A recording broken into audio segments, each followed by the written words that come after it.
আল্লাহ আমার রব, এই রবি আমার সব। আল্লাহ আমার রব, রবি আমার সব। দমে দমে তনু মনে তারি অনুভব।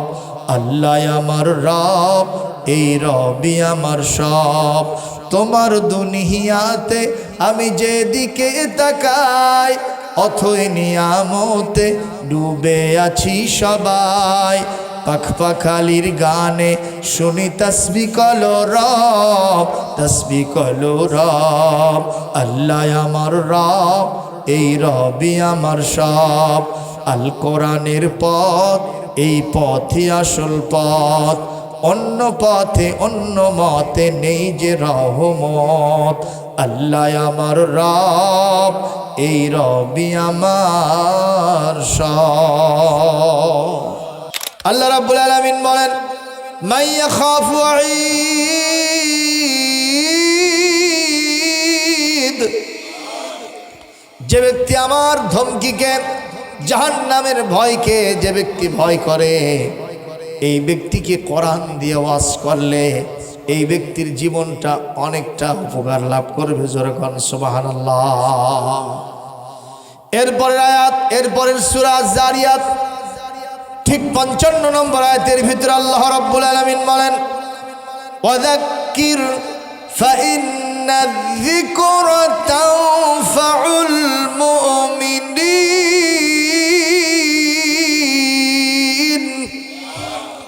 আল্লাহ রাব্বুল আলামিন বলেন, তুমি বক্তা হও, খতিব হও, ইমাম হও, মুহাদ্দিস হও, মুফাসসির হও, হুজুর হও, যেটাই হও না কেন, তুমি মানুষকে, ইমানদারদেরকে তুমি কোরআন দিয়ে উপদেশ দাও, কোরআন দিয়ে তাদেরকে তাজকিরা করো, কোরআন দিয়ে তাদের সামনে বায়ান করো, বক্তৃতা দাও। কারণ কোরআন দিয়ে বক্তৃতা দাও সারা ইমানদারদের ইমানের তেজ, ইমানের সম্মান বাড়াও। সারা পৃথিবীতে যত ইমানদার আছে এরা কোরআন দিয়ে ওয়াজ করলে তাদের অনেক উপকার হয়ে যায়। এই উপকার দুনিয়ার জীবনেও হয়, কাল কিয়ামতে কঠিন ময়দানে জাহান্নাম থেকে বাঁচার জন্য, জান্নাতে যাওয়ার জন্য সেই উপকার সে লাভ করে। জোরে কোন সুবহানাল্লাহ। সুতরাং ওয়াজ হবে কোন কিতাব থেকে মুসলমান বলেন? আরো জোরে বলেন। কারণ এই কিতাব এমন একটা আজিম কিতাব, এর ভিতরে সব কিছু আছে। মা ফাররাতনা ফিল কিতাবি মিন শাই। এই কিতাবের ভিতরে এমন কিছু নাই যার আলোচনা আমি আল্লাহ বাদ দিয়েছি। এক কথা, সব কিছুর আলোচনা যে গ্রন্থের ভিতরে আছে সেই গ্রন্থের নাম কি? জোরে বলেন, সেই গ্রন্থের নাম কি রে মুসলমান? ইমাম শাফির কাছে এক লোক গেছে, যে বলতেছে, হুজুর, কি শুনতেছেন কথা আপনারা? যে বলতেছে, হুজুর, আমি খুব সমস্যায় আছি। কি সমস্যা? বলে, বিয়ে করেছি বহুত দিন হলো, আমার বাচ্চা কাচ্চা হয় না। আপনি আমাকে কিছু তাবিজ তোমার দেন। উনি সঙ্গে সঙ্গে বললেন, তুমি আল্লাহর কাছে ক্ষমা চাও। আল্লাহর কাছে কি চাও? ইস্তিগফার করো, তোমার বাচ্চা কাচ্চা হয়ে যাবে। সুবহানাল্লাহ কোন? আরেকজন লোক এসেছে, উনি বসে আছে, আরেকজন লোক এসে বলতেছে, হুজুর, বহুত দিন হলো আসমান থেকে বৃষ্টি হয় না, আপনার কাছে আসলাম, আপনি বড় আলেম, আপনি হয় দোয়া করেন, না হয় আমাদেরকে কিছু দোয়া শিখায় দেন, যার কারণে আল্লাহর রহমতের দইয়া জোশ মেরে আমাদের জন্য বৃষ্টি নাজিল হবে। ইমাম শাফি বললেন, আপনি আল্লাহর কাছে ক্ষমা চান, আল্লাহ আপনাকে বৃষ্টি দিয়ে দেবে। জোরে বলেন। এই লোকটা বসে গেছে, আরেকজন লোক আসছে, এসে বলছে, হুজুর, এত ফসল লাগাই কিন্তু ফসলে বরকত হয় না। ফসলে কি হয় না? জমিতে ধান লাগাইছি, আলু লাগাইছি, পেঁয়াজ লাগাইছি, রসুন লাগাইছি, মরিচ লাগাইছি, যত ফলন হওয়া দরকার তার 4 ভাগের 1 ভাগ হয়। যে ফলন বাড়বে কেমনে, আপনি আমাকে কিছু শিখায় দেন। সঙ্গে সঙ্গে হুজুর বলেন, আপনি আল্লাহর কাছে ক্ষমা চান, আল্লাহর কাছে ইস্তেগফার করেন, আল্লাহ আপনার ফসলে বরকত দিয়ে দেবে। সুবহানাল্লাহ। কাল কবেন ভাই, আরো জোরে কন। এই তিনজন লোক একজোট হয়ে এই ইমাম সাহেবের উপর খেপে গেছে যে আপনি পাতলা পায়খানার জন্য প্যারাসিটামল দিচ্ছেন, জ্বর হয়েছে তার জন্য প্যারাসিটামল দিচ্ছেন, হার্টের ব্যারাম হয়েছে আপনি সেটার জন্য প্যারাসিটামল দিচ্ছেন। এই সবগুলো রোগের কি একটাই চিকিৎসা হয়? তাই হয়? এ কথা কন নাকি আপনারা? যার পাতলা পায়খানা আছে প্যারাসিটামল দিল আর পাতলা পায়খানা ডাইরেক্ট লাইন হবে, আরো টয়লেট রিজার্ভ। কথা কন ঠিক না বেটি? আর বাড়ানি লাগবে না। তা আপনি সব রোগের একই চিকিৎসা দেন, ঘটনাটা কি? সব লোক খেপে গেছে। উনি বলছে, দেখুন খেপেন কেন, মহান আল্লাহ নিজেই এই চিকিৎসা দিয়েছেন। যেরকম সুবহানাল্লাহ। তো বলে সেটা কোথায় আছে? বলে আমি যে বললাম এই কিতাবের ভিতরে কোনো কিছুর প্রেসক্রিপশন দেওয়া বাদ নাই, যা চাইবা তাই আছে। সুবহানাল্লাহ। মেডিকেল সায়েন্স আছে, চিকিৎসা বিদ্যা আছে, পলিটিক্যাল সায়েন্স আছে, রাষ্ট্রবিজ্ঞানের ভিতরে আছে। কথা কন। এর ভিতরে ম্যাথামেটিক্স অঙ্ক আছে, এর ভিতরে বায়োলজি আছে, ফিজিক্স আছে, কেমিস্ট্রি আছে, এরপর এর ভিতরে আপনার কি বলবেন জিওগ্রাফি আছে। এক কথায় আপনি যাহা চাইবেন, হিস্টোরি আছে, এর ভিতরে ইতিহাস আছে, আপনি যাহা চাইবেন কোরআনের ভিতরে সেটাই পাইবেন। যেরকম সুবহানাল্লাহ। সমুদ্রের ভিতরে মাছ আছে নাকি? আছে না নাই? সমুদ্রের ভিতরে শামুক আছে, আছে না নাই? সমুদ্রের ভিতরে বালু আছে, আছে না নাই? ওই সমুদ্র থেকে যখন যেটা ইচ্ছা মানুষ তুলতেছে। যে বালু তোলার জন্য গেছে, ও ড্রেজার মেশিন দিয়ে মাছও ধরে না, শামুকও তোলে না, অন্য কিছু তোলে না, ওখান থেকে শুধু বালু তোলে। কথা কন না কেন? আবার যার চিন্তা আমি ওখান থেকে শামুক উঠে মণিমুক্ত সংগ্রহ করব, ও কিন্তু মাছের দিকে তাকায় না, বালুর দিকে তাকায় না, ও শুধু শামুক কুড়ায়। কথা কয় না কেন? আবার যে ব্যক্তির ধান্দা আমি সমুদ্র থেকে ইলিশ মাছ সংগ্রহ করব, অথবা আমি সামুদ্রিক সুন্দর সুন্দর এই সুস্বাদু মাছগুলো তলব করব, এই লোক শামুকের দিকেও তাকায় না, এই লোক বালুর দিকেও তাকায় না, ওই লোকের টার্গেট হলো শুধুমাত্র কি? মাছের দিকে। এই কোরআনটা হলো একটা মহাসমুদ্র। যেরকম সুবহানাল্লাহ। এই কোরআন থেকে কোন মানুষ নিয়েছে আমি পীর মুরিদি করব, সে পীর মুরিদি করতেছে। আবার কোন মানুষ নিয়েছে আমি তবলিগ করব, শুধু তবলিগের আয়াত নিয়েছে। কথা কন না কেন? আবার কোন মানুষ নিয়েছে, কোন গ্রুপ নিয়েছে না, আল্লাহর রাস্তায় জিহাদ করতে হবে দিন প্রতিষ্ঠার জন্য। এই সবগুলির কথা কোরআনে কারীমের ভিতরে যিনি সন্নিবেশিত করেছেন তিনি কে? কুল্লুম ফি কিতাবিম Mubin. All knowledge, all things in this holy book al Quranul Karim, সব কিছুর বর্ণনা কোরআনে কারীমের ভিতরে আমি আল্লাহ রাব্বুল আলামিন খুলে খুলে বর্ণনা করে দিয়েছি। একটু জোরে বলেন না সুবহানাল্লাহ। তাবলীগের আয়াত কোরআনে আছে না নাই? বলেন আছে না নাই? ইয়া আইয়ুহার রাসূল বাল্লিগ মা উনজিলা ইলাইকা মির রাব্বিক ওয়া ইন লাম তাফআল ফামা বাল্লাগতা রিসালাতাহু ওয়াল্লাহু ইয়াসিমুকা মিনান নাস ইন্নাল্লাহা লা ইয়াহদিল কওমাল কাফিরিন। কোরআন কারীম সূরা আল মায়দা 67 নম্বর আয়াত আল্লাহ পাক বলেন, নবী হে আপনি তাবলীগ করেন, যা আপনার প্রতি নাজিল হয়েছে সেই কিতাবের একটু জবাব দেন তো। নবীর প্রতি নাজিল হয়েছে যে কিতাব, তার নাম কি? একটু জোরে কোন কি নাম? তাহলে তাবলীগ হবে 6 উসুলের না কোরআনে? কিসের তাবলীগ হবে? আর জোরে কোন কিসের? আল্লাহ পাক বলেন যা আপনার প্রতি নাজিল করা হয়েছে আপনি সেটার তাবলীগ করেন। এইটার তাবলীগ করতে গিয়া একটা বিধান যদি আপনি পৌঁছাতে তাবলীগ করতে ব্যর্থ হন, যদি আপনি বিরত থাকেন, ফামা বাল্লাগতা রিসালাতাহু, আপনার তাবলীগের দায়িত্ব, আপনার রিসালতের দায়িত্ব এতটুকুন পালন করা হলো না। একটু জোরে করে আল্লাহু আকবার। নবী হে, আপনি এই তাবলীগ পুরাপুরিভাবে আপনি সম্পূর্ণ করেন। এইটার সব কিছু প্রচার করতে গিয়া যদি আপনার ওপরে বাধা আসে, যদি আপনার ওপর অত্যাচার নির্যাতন আসে, মামলা আসে, হামলা আসে, আপনার বিরুদ্ধে যদি সমালোচনার ঝড় বইতে থাকে, আমি আল্লাহ রব্বুল আলামিন আপনাকে প্রোটেকশন দিব, আপনার সামনে আমি দাঁড়ায় যাব, আপনাকে আমি সহযোগিতা করব। জোরে কোন সুবহানাল্লাহ। ও মুসলমান, তাহলে আমরা কোরআন থেকে কি জানলাম?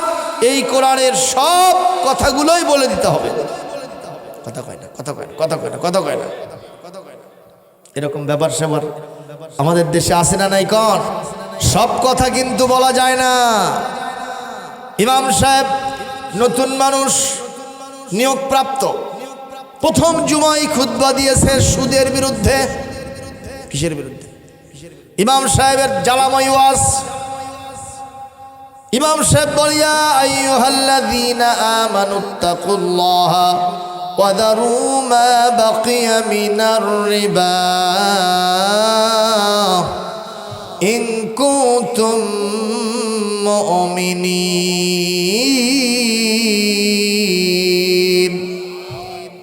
ওয়া আহাল্লাল্লাহুল বাই'a ওয়া হাররামার রিবা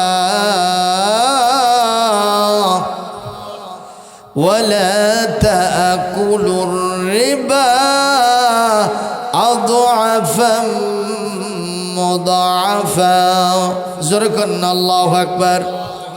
সুদের যত আয়াত আছে সবগুলি উনি কোটেশন হিসেবে পেশ করছে। সর্বশেষ গিয়া উনি মোদ্দা কথায় একটা জিস্ট কথা সবার সামনে বলে দিয়েছেন, আপনারা যদি নামাজ পড়েন আপনাদের সুদের সাথে সম্পর্ক রাখা যাবে না। সুদ ভিত্তিক অর্থনীতি যদি আপনি বাস্তবায়ন করেন, সুদ ভিত্তিক অর্থনীতির সাথে যদি আপনি থাকেন, সুদি ব্যবসা যদি করেন, আপনি মুনাফিক হয়ে মারা যাবেন।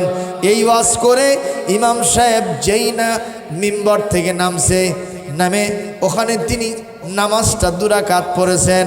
পড়ার পরে মোনাজাত হয়ে গেছে, সুন্নত নামাজ শেষ হয়ে গেছে। মুসল্লিরা যখন সব বিদায় হয়েছে তখন সভাপতি আসে ইমামের সামনে বসে গেছে। কার সামনে? ইমাম সাহেব মনে করছে বোধহয় হাদিয়া দিবি বাবা। কি দিবি? হাদিয়া। ইমাম সাহেব একটু ঢুকি চিপছে এবং একটু মোটামুটি ভাব নিয়ে বসে আছে। আর সেই বলছেন বড় বড় চোখ বের করছে যে আপনাকে কালকে নিয়োগ দিলাম এই ওয়াজ করার জন্য। আপনি কেমনে জানলেন আমি সুদ খাই? কথা বুঝতে পারছেন? যে আপনি কেমনে জানলেন যে আমি সভাপতি মানুষ, আমি সুদ খাই? আপনি আজকে সুদের ওয়াজ করছেন, তার মানে আমার দিকে থেকে ওয়াজ করছেন, আপনি আমাকে টার্গেট করে ওয়াজ করছেন। খবরদার, যদি এখানে ইমামতি করতে চান এই মসজিদে সুদের বিরুদ্ধে কোনো ওয়াজ চলবে না। ইমাম সাহেব বলতেছে মনে মনে যা করছি করছি। হুজুর স্যার আপনি আজকে মাফ করে দেন, অন্তত আমি এই মসজিদে যতদিন আল্লাহ আমার রিজিক রাখছে আর কোনোদিন সুদের ওয়াজ করিব না। কিসের? কি রক্ষার জন্য? কথা কয় না পারে। কি রক্ষার জন্য? চাকরি বাঁচানোর জন্য। কথা কন ঠিক না ঠিক? এখন ইমাম সাহেব চিন্তা করলো সামনে জুমায় কি ওয়াজ করি। সামনে জুমায় টার্গেট করছে পর্দার পক্ষে কথা বলবো। জোরকন কি কিসের ব্যাপারে কথা বলবে? পর্দার পক্ষে আর বেপর্দার বিপক্ষে, তাই তো? হ্যাঁ, পরের জুমায় এসে শুরু করছে।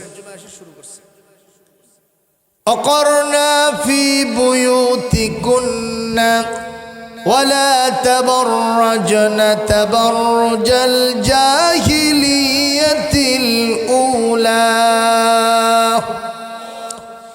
وقل للمؤمنين يغضوا من أبصارهم وقل للمؤمنات يغضضن من أبصارهن এরপরে বলছে وَلْيَضْرِبْنَ بِخُمُرِهِنَّ عَلَى جُيُوبِهِنَّ وَلَا يُبْدِينَ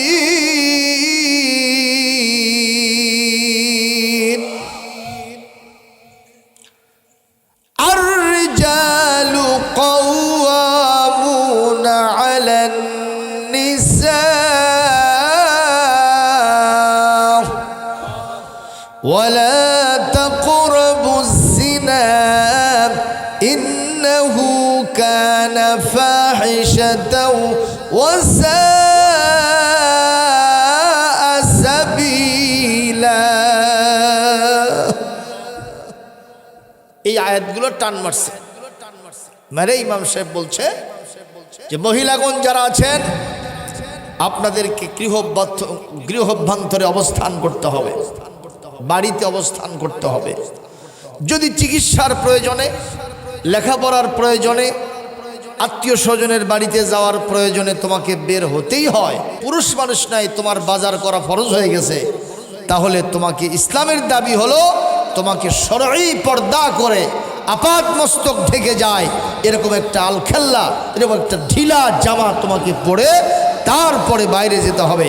জেহালতের যুগের নারীদের মতো পাতলা ফিনফিনা আটোসাটো, একেবারে মাথায় কাপড় নাই, বুকে কাপড় নাই, লিপস্টিক মার্কা হাই হিল পরে ট্যাপ ট্যাপ ট্যাপ ট্যাপ করে বের হয়ে যাওয়া চলিবে। এই ওয়াজ করছে, কারণ আল্লাহ বলছেন লা তাকরাবুজ জিনা, জিনা করা তো দূরের কথা, জিনার ধারে কাছেও যাওয়া যাবে। তো জিনার ধারে কাছের কাজ হলো বেপরদায় নারী চলা। কতক্ষণ ঠিক না বে ঠিক? নারীরা যদি বেপরদায় থাকে তাহলে জিনা ব্যভিচার বাড়ে না কমে? কত কয় না বাবা, কত কয় না কেন? কারণ নারীদের দেহ অবয়বটা আল্লাহ পাক আকর্ষণীয় করে সৃষ্টি করেছেন। এটা যখন উন্মুক্ত থাকে এই সমাজের বখাটে যুবকগুলো ওই নারীকেই অ্যাসিড মারে, ওই নারীকে SMS করে, ওই নারীকে ইফটিজিং করে, ওই নারীকে ধর্ষণ করে, ওই নারীকে নির্যাতন করে, শ্লীলতাহানি করে। কথা বলেন ঠিক কিনা? এই জন্য হুজুর জালামেই কণ্ঠে বক্তব্য দিচ্ছে। আর একটা কথা বলছে হাদিস থেকে, আপনারা যদি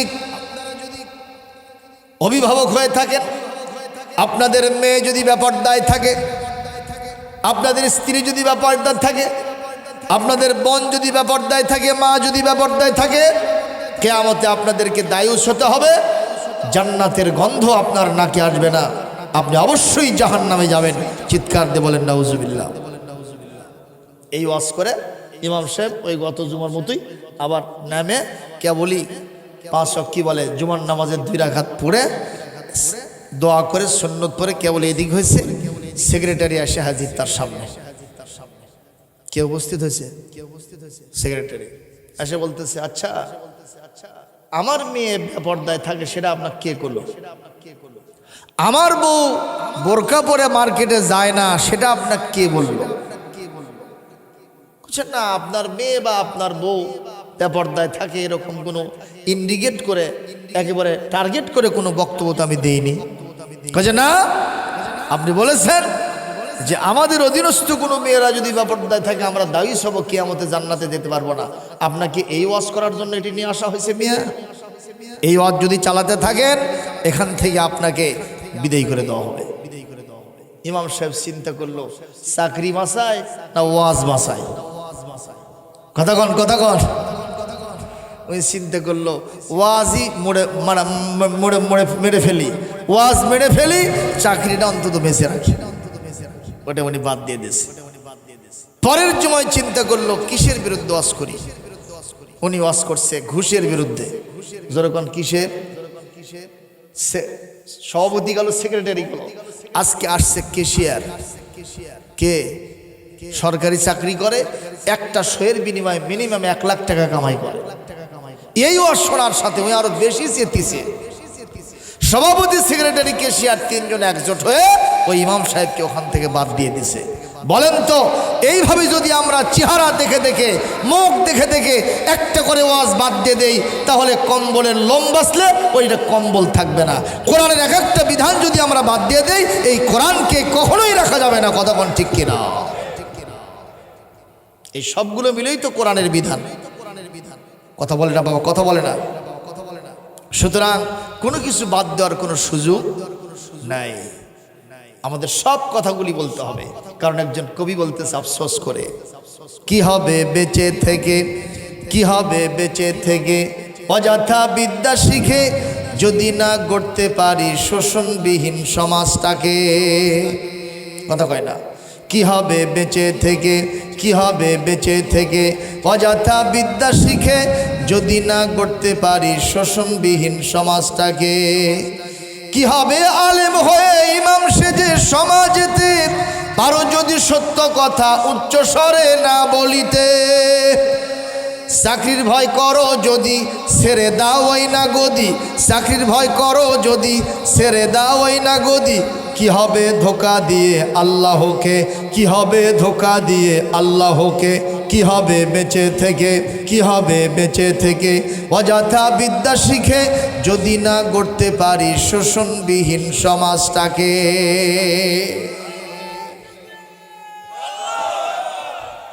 কথা কি সঠিক? এই লোক কি কালকে 500 গুরু আসলো নাকি? হ্যাঁ,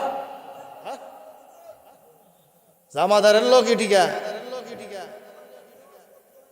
ও গতকালকে এই লোক তকবীর মারছে ওটি 500 এখান থেকে কত দূর? ওখানে গতকাল ছিলাম, ওই লোক তকবীর দিয়েছে কালকে, আজকেও দিল তকবীর। জোরে কর মারহাবা। তাহলে মুসলমান আপনারা জবাব দেন, কোনো কিছু কি বাদ দেওয়ার সুযোগ আছে? জোরে কর, কোনো কিছু বাদ দেওয়ার সুযোগ আছে? আপনি যদি বাদ দেন, এই কোরআনের ভিতরে অর্থনীতি আছে, এই কোরআনের ভিতরে সংস্কৃতি আছে, এই কোরআনের ভিতরে আপনার সমাজনীতি আছে, এই কোরআনের ভিতরে আপনার পারিবারিক নীতি আছে, এই কোরআনের ভিতরে কূটনৈতিক কথাবার্তা আছে, এই কোরআনের ভিতরে তাহলে কি রাজনীতি নাই? কথা কয় না? ওইটুকুর ভেতরে গেলেই কয় হুজুর এটা বাদ দেন। এই সমাজে কিছু লোক এরকম আছে না নাই? কর আমার মনে হয় বাদ দেওয়ার কোনো সুযোগ নাই। যদি আপনি কোরআনের এই তাবলীগ পুরাপুরি না করেন তাহলে রিসালাতের দায়িত্ব পালন করা হলো না। কথা বলেন ঠিক না বেঠিক? সুতরাং আজকে ওয়াজ হবে কোরআন থেকে আর মার হবে অ্যাঙ্গেলে। কথা কোন ঠিক না বেঠিক? ওয়াজ হবে প্যান্ডেলে, মার হবে অ্যাঙ্গেলে। জোরে কোন মারহাবা। লিল্লাহে তাকবীর, লিল্লাহে তাকবীর। আল কোরআনের আলো সারা দুনিয়ায় জালো। নারে তাকবীর। আলহামদুলিল্লাহ। জোরে কোন। প্রিয় ভাইরা আমার, আমি সুপার সাহেবকে বললাম, এখানেও বলতেছি, আজকে মাহফিল একটু উল্টা পাল্টা কারবার হয়েছে। সেটা কি জানেন? মাদ্রাসার মাঠে আমরা শয়তানি জালসা বসাছি। কথা পাই না? আর ইসলামী জালসা, রহমানি জালসা নিয়ে আসছি মাদ্রাসা মাঠ থেকে অনেক দূরে, ঈদগাহ মাঠে, যেখানে নামাজ হয় বছরের 2 বার। কথা কয় না? আর মাদ্রাসা মাঠ ওখানে জালিসুস শয়তান। বাজারে যে হুজুর আছে, বাজার হলো শয়তানের জালসা। কথা কয় না? সেটা বসাছে কোথায়? মাদ্রাসার মাঠে। মাহফিলের বরকত আসবে কোথা থেকে? আপনি কোন? আমি আজকে পরামর্শ দিয়ে গেলাম, ভবিষ্যতে মাদ্রাসা মাঠের ভিতরে আপনারা দোকান বসাবেন না, খবরদার। এটা বসলে আল্লাহর রহমত আসবে না, বরং গজব আসবে। কথা বল, এটা হাদিসের কথা। তো খায়রু বিকাইল আরদে মাসাজিদুহা, পৃথিবীর শ্রেষ্ঠতম জায়গা, বরকতময় জায়গা হলো আল্লাহর ঘর, মসজিদ, ওয়াজ মাহফিল, কোরআনের তাফসীর মাহফিল। জোরে কর সুবহানাল্লাহ। আর শাররু বিকাইল আরদে আসওয়াকুহা, আর সবচেয়ে নিকৃষ্টতম জায়গা হলো বাজার। বলেছেন বিশ্বনবী হযরত মুহাম্মদুর রাসূলুল্লাহ সাল্লাল্লাহু আলাইহি সাল্লাম, খালি সুন্নতের জিকির করলে হবে না, সুন্নত মানা লাগবে। কথা কয় না? কথা কয় না? সুন্নত মানতে হবে। আল্লাহ রাব্বুল আলামিন বলেন, কুল ইন কুনতুম তুহিব্বুনাল্লাহা ফাত্তাবিউনি ইউহিব্বুকুমুল্লাহ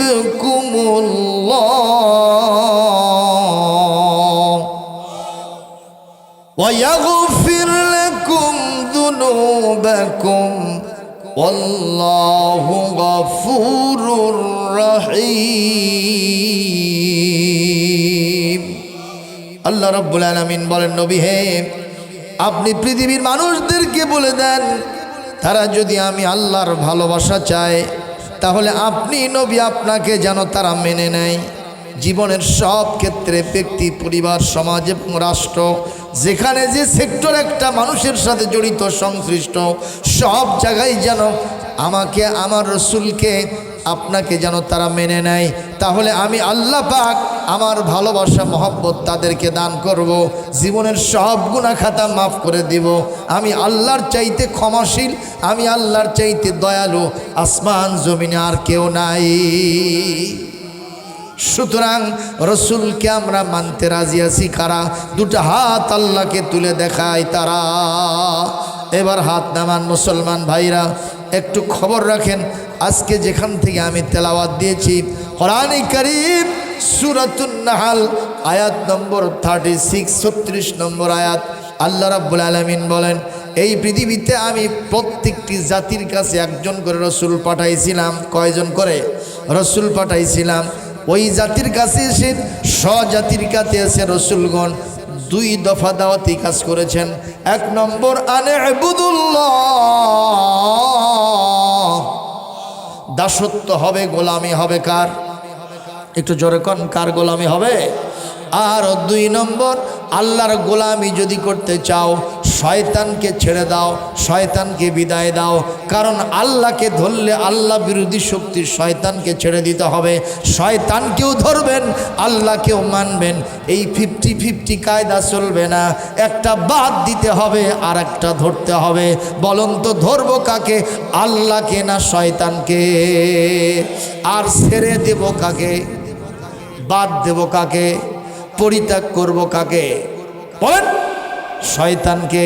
আল্লাহ রাব্বুল আলামিন কোরআনে কারীম সূরা আল বাকারার 208 নম্বর আয়াতের ভিতরে বলেন, ইয়া আইয়ুহাল্লাযীনা আমানু দুখুলু ফিস-সিলমি কাফা ওয়া লা তাত্তাবিউ খুতুওয়াতিশ শাইতান ইন্নাহু লাকুম আদুউম মুবিন।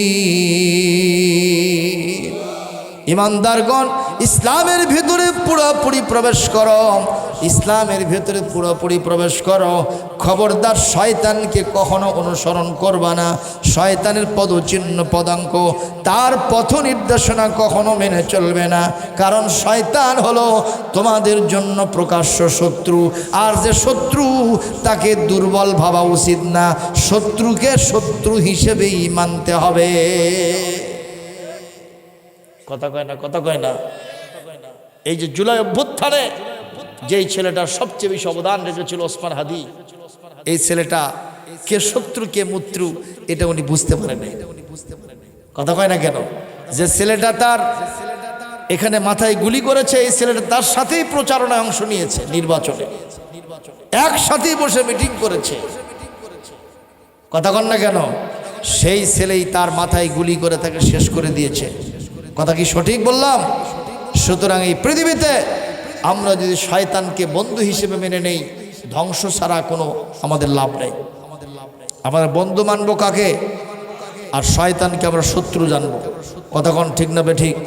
বলবেন হুজুর শয়তানকে আমরা মানি না, শয়তানকে আমরা সব সময় আউযুবিল্লাহি মিনাশ শাইতানির রাজিমকে বিদায় দিছি, ওর 14 গোষ্ঠী সাফ করে দিছি। কিন্তু আপনি ইতিমধ্যেই যে শয়তানের সাথে কিছু কিছু জায়গায় ইনভলভ হয়ে আছেন, সেটা কি আপনি জানেন? সেটা তো আপনি জানেন না। বলবো সেটা কি কি? একটু দিয়ে একটা ফাইন্ড আউট করি। আল্লাহ রাব্বুল আলামিন বলেন, ইয়া আইয়ুহাল্লাযীনা আমানু ইন্নামাল খামরু ওয়াল মাইসিরু ওয়াল আনসাবু ওয়াল আজলামু রিজসুম মিন আমালিশ শাইতান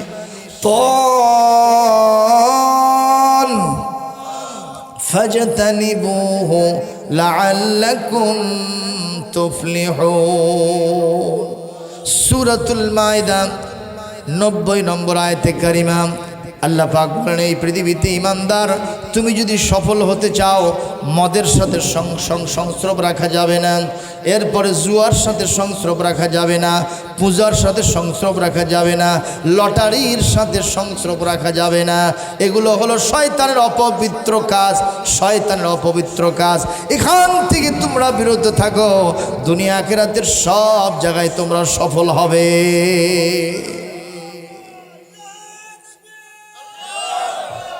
আপনারা বলেন তো, আমাদের দেশে এই ডলাডলি আর ঢালাঢালির কারবার আছে?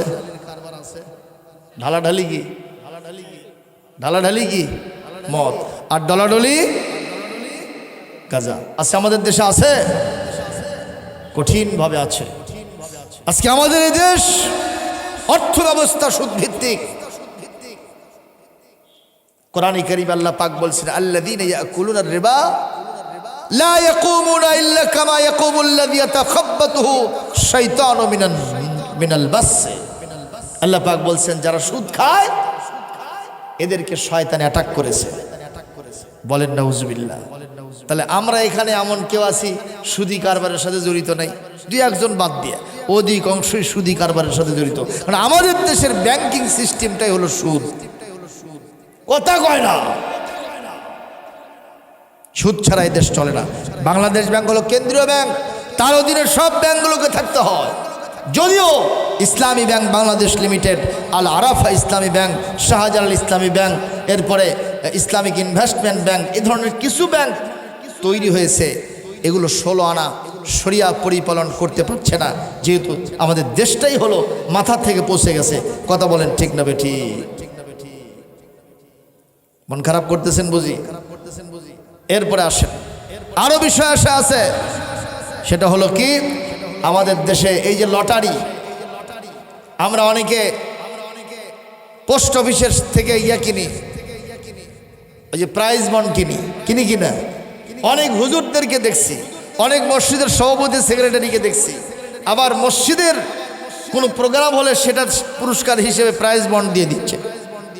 অথচ এই প্রাইজ বন্ড পোস্ট অফিস থেকে জাতীয়ভাবে এটা লটারির মাধ্যমে পুরস্কার দেওয়া হয়। কথা কোন ঠিক কিনা? আল্লাহ নিজে বলছেন, লটারি এটা যদি লাইগা যায়, এটা সম্পূর্ণ বিলকুল হারাম হারাম হারাম। এটা হলো শয়তানের অপবিত্র কাজ। ইমানদার এটা ছেড়ে দাও। সুতরাং বলেন তো, তাহলে আমরা কি শয়তানের সাথে জড়িত আছি না নাই? প্রশ্ন হতে পারে, হুজুর বাসি কেমনে? একটা প্রশ্ন আছে না, আমরা বাসি কেমনে? এবার আসি, বাঁচবো কেমনে সেটার একটা পদ্ধতি আছে। আল্লাহ পাক কোরআনে বলছেন, সূরাতুল আনকাবুতের শেষ আয়াত 69 নম্বর আয়াত। আমি তো কোরআন ছাড়া কোনো কথা বলছি না, তাই তো? আল্লাহ পাক বলছেন, আল্লাযীনা জাহাদু ফিনা লানাহদিয়ান্নাহুম সুবুলানা وَإِنَّ اللَّهَ لَمَعَ الْمُحْسِنِينَ।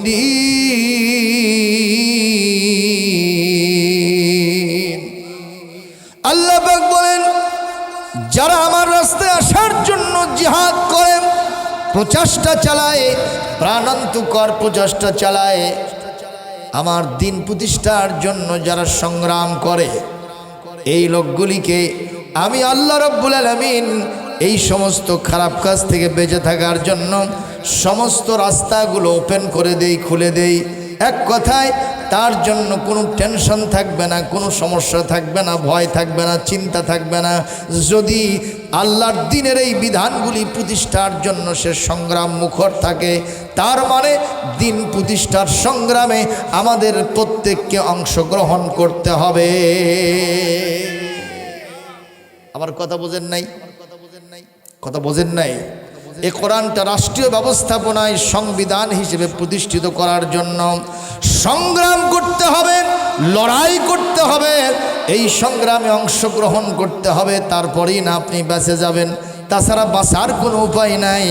আপনি শুধু সুবহানাল্লাহর জিকির করবেন আর শুধুমাত্র নামাজ পড়বেন আর অন্য সবগুলো শয়তানের হাতে ছেড়ে দিবেন। এজন্য ন্যূনতম কোনো চেষ্টা পরিশ্রম আপনি করবেন না, মনের ভিতরে উদ্বেগও হয় না। কাল কিয়ামতের কঠিন ময়দানে মুনাফিকদের কাতারে আপনাকে দাঁড় করানো হবে।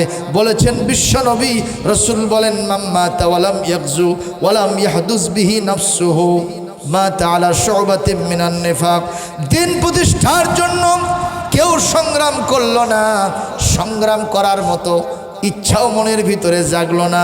এই লোকটা যখন মারা যাবে সে ইমানের শাখা নয়, মুনাফিকের শাখার ওপরে, মুনাফিকের ওপরে, নিফাকের ওপরে সে জমিন থেকে বিদায় হয়ে যাবে। কাল কিয়ামতে ইন্নাল মুনাফিকিনা ফিদ্দারকিল আসফালি মিনান নার, মুনাফিকেরা জাহান্নামের সর্বনিম্ন অবস্থান করবে। আওয়াজ দিয়ে বলেন ঘোষণাটা যেন কার? মন খারাপ করলেন? কোরআন কারীম থেকে শোনায় দেই, যেহেতু মাদ্রাসার মাহফিলে আসছেন, এখানে কি শেখা হয় আমি সেই কথাগুলো ফাইন্ড আউট করছি। সূরা লুকমানের 6 নম্বর আয়াত আল্লাহ রাব্বুল আলামিন বলছেন, ওয়ামিনান নাসি মাইয়াশতারি লাহওয়াল হাদিস লিয়ুদিল্লা আন সাবিলিল্লাহি বিগাইরি ইলমিন ওয়া ইয়াত্তাখিযাহা হুজুওয়া উলাইকা লাহুম আযাবুম মুহিন। আল্লাহ পাক বলেন, মানুষের ভিতরে এমন কিছু মানুষ আছে, আমার দেওয়া টাকা পয়সা, আমার অর্থ সম্পদ দিয়া গান বাজনা, ক্রীড়া, কৌতুক, নাটক, সিনেমা, সারিন্দা নারিন্দা, সারে গামা, পাধা নিশা, বাবা খালু মামা নানা, এই ধরনের ঝাঁকানাকার মঞ্চ কিনে নেয়, ড্যান্সিং প্রোগ্রাম কিনে নেয়, নাটক সিনেমা কিনে নেয়, এগুলো তৈরি করে করে নিজেরা দেখায় এবং দেখে। এই লোকগুলি কোনো জ্ঞান গরিমা রাখে না, এদের ভিতরে কোনো জ্ঞান না, এরা অজ্ঞান, এরা হলো জাহেল, এরা হলো মূর্খ। এরা যদিও গান বাজনা, ক্রীড়া, কৌতুক, নাটক, সিনেমা, যাত্রা পালা, সঙ্গীতানুষ্ঠানকে খেলতামাশার বস্তু হিসেবে মনে করে এটা কোনো ব্যাপারই না। বাচ্চা কাচ্চা মানুষ, একটু যুবক মানুষ, এখনও বিয়ে শাদী হয় নাই, একটু জীবনে উপভোগ করে নিক কিছু, এরকম বলেন তো আমাদের দেশে বিয়ে বাড়িতে গান হয় কিনা? জোরে কোন হয় কিনা? জন্মদিনে গান হয় কিনা? পিকনিক পার্টি যখন হয় সেখানে গান হয় কিনা? জাতীয় দিবস, বিজয় দিবস যদি হয়, স্বাধীনতা দিবস যদি হয়, 21শে ফেব্রুয়ারি যদি হয়, বিশ্ব ভালোবাসা দিবস, বেহায়া দিবস 14ই ফেব্রুয়ারি, এরপরে পহেলা বৈশাখ, এসে হয় বৈশাখ, ইলিশ মাছের পান্তা ভাত, কাঁচামরিচ পেঁয়াজ দিয়া তোমারেও কামড়ায় চাবায়ে খাই। যখন এই সমস্ত জায়গায় গান বাজনা আছে না নাই? আল্লাহ বলছেন গান বাজনা হলো শয়তানের সৃষ্টি করা। এই গান দিয়া, এই বাজনা দিয়া শয়তান মানুষকে জাহান্নামে নিয়ে যেতে চায়। তাহলে এটা কি আমাদের দেশে আছে ভাই? একটু জোরে বলেন না কেন, আছে না নাই? অবশ্যই এলাকায় বিয়ে শাদীতে কোনো গান বাজনা হয় না, তাই তো? আগে ছিল গীত ক, জনগণ কি কর ছিল না? এরকম মেয়েরা চতুর্দিকে ছেলে কিংবা মেয়েকে বসে রেখে চতুর্দিকে নাচতেছে আর গান করতে, গীত কইতেছে। অনেক বুজুর্গ লোক দেখছি বসে থেকে দেখতেছে আর কানতিছে, কি সুর, করুণ সুর দিয়ে গীত করছে বাবা।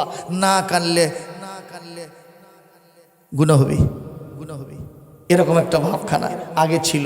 সেই মানধাত্তা আমল ছালত দিয়ে পরিপূর্ণ ছিল। আবার এমনও ছিল, দেখবেন দেবরের বিয়ে হচ্ছে, বড় ভাবি এসে গোসল দেওয়া, তাকে আবার কোলে করে নিয়ে যায় ঘরের ভিতরে রেখে সেখানে ঝুমুর ঢালতেছে। এগুলো আগে ছিল নাকি মুরব্বীরা?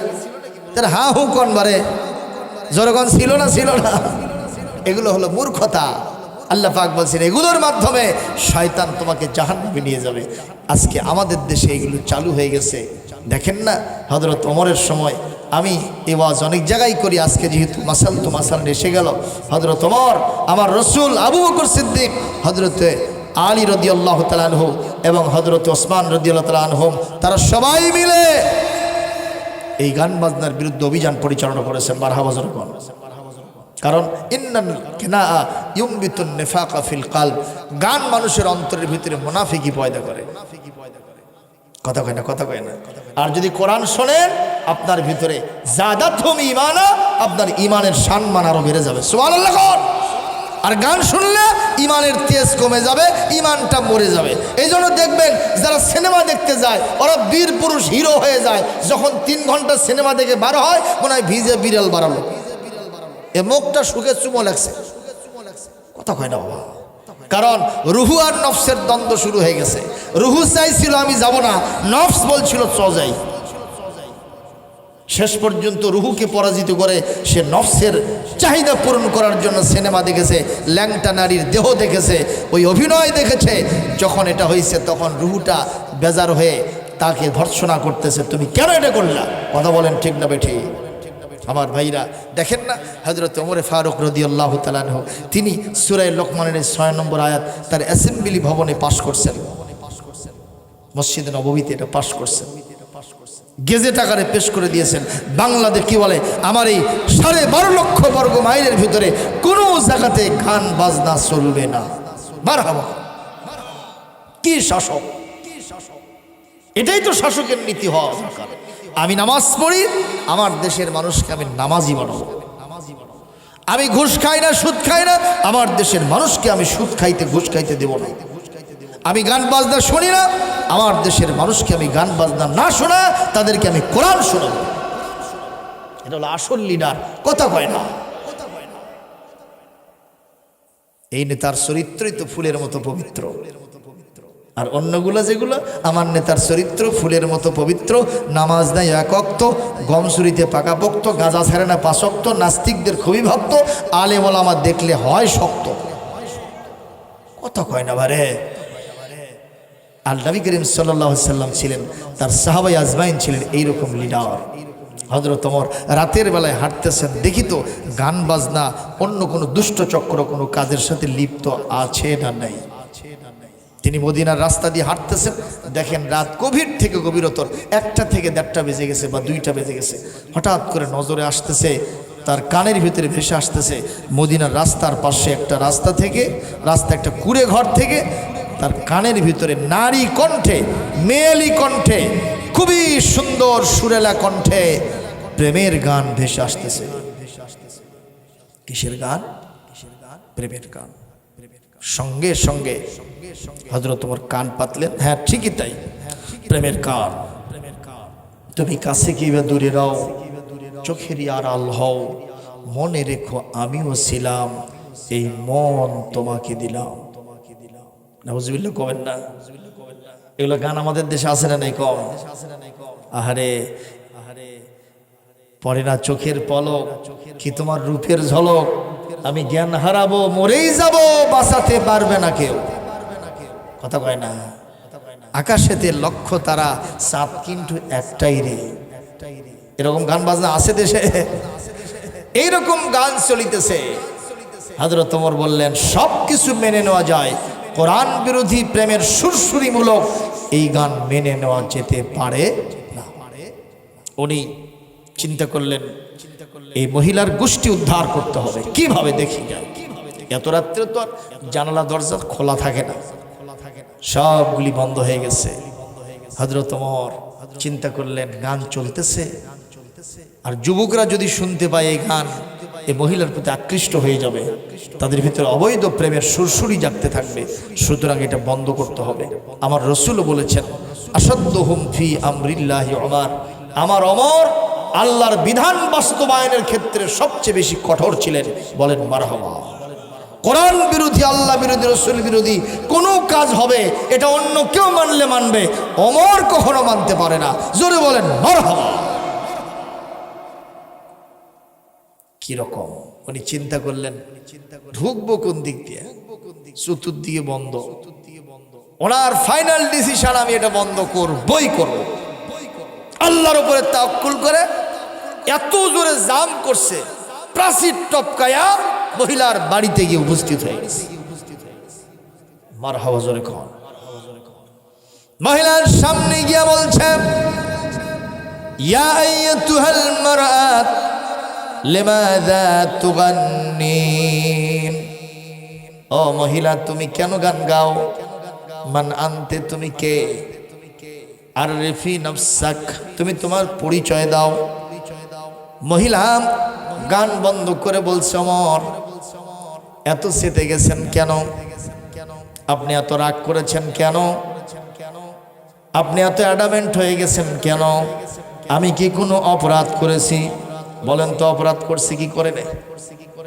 জোরে কোন করছে কি করে নাই? গাড়ির ভিতরে দুই দিকে ডানে বামে সামনে পিছনে লক্কর ঝক্কর মার্কা গাড়ি। বগুড়া থেকে সিংড়া পর্যন্ত কোনো মতো যায়, নাটোর পর্যন্ত কোনো মতো যায়, আর ঘোষণা দেয় রাজশাহী রাজশাহী রাজশাহী। অথচ নাটোর যায় একেবারে জুয়া মারে, কথা আর কেউ যায় না। যারা রাজশাহীর জন্য উঠছে ওরা কিন্তু বিপদে পড়ে যায়।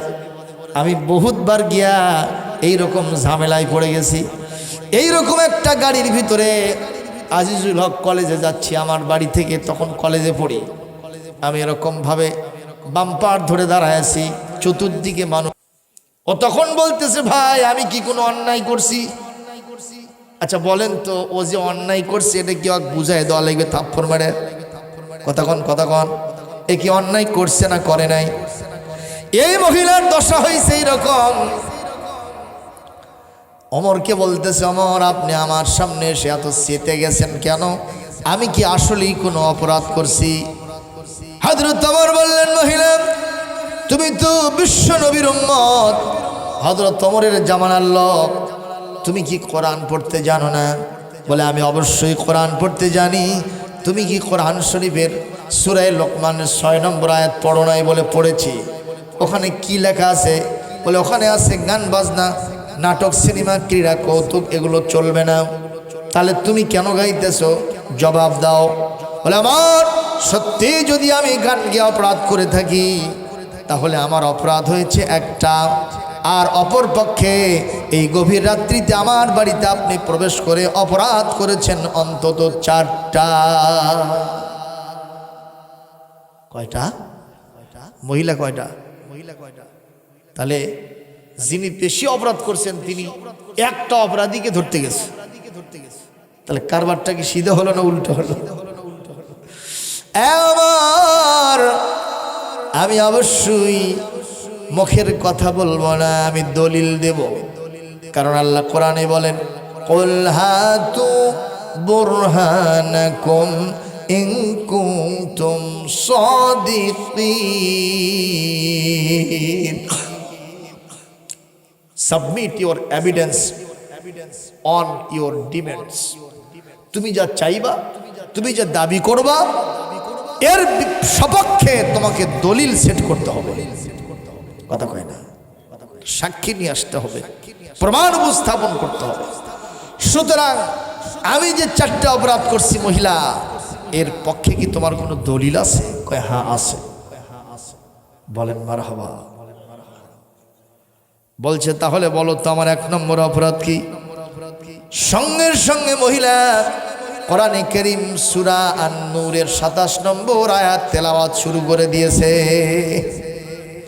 ইয়া আইয়ুহাল্লাযীনা আমানু লা তাদখুলু বুয়ুতান গায়রা বুয়ুতিকুম হাত্তা তাস্তানিসু ওয়া তুসাল্লিমু আলা আহলিহা। এ পৃথিবীর বান্দারগণ, তোমরা তোমাদের নিজেদের বাড়ি কিংবা ঘর ছাড়া অন্যের বাড়িতে অন্যের ঘরে যদি প্রবেশ করতে চাও, সালাম দাও, অনুমতি নাও।